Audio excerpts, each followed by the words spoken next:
പൊന്നിൽ കുളിച്ചും കളിച്ചും രസിക്കേ, പിന്നെ ഹജാന മുതലും മലക്കേ, മണ്ണിൽ ഇസ്ലാമിൻ്റെ മുമ്പിൽ തുറക്കേ, ബീവി ചിലവഴിച്ചു ഇസ്ലാമിൻ ബസുരർഗ കഴിച്ചു. അല്ലാന്റെ ദീനിന്നുയർച്ചക്കായി സമ്പത്തൊഴിച്ചൊരു രാജാത്തി, അവസാനം വേറെ ദരിദ്രയായി തന്നെ വഫാത്തായി രാജാത്തി.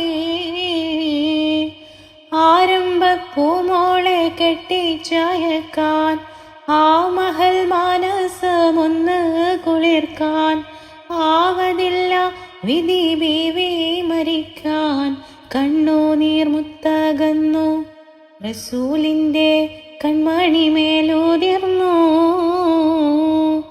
മനസ്സെന്ന പൂവാടിക്കുള്ളിൽ മുഹബത്ത് പൂത്തോരു രാജാത്തി, മഹദിയാൾ ബീവി ഖദീജ മനോഹരി മക്കത്തെ രാജാത്തി.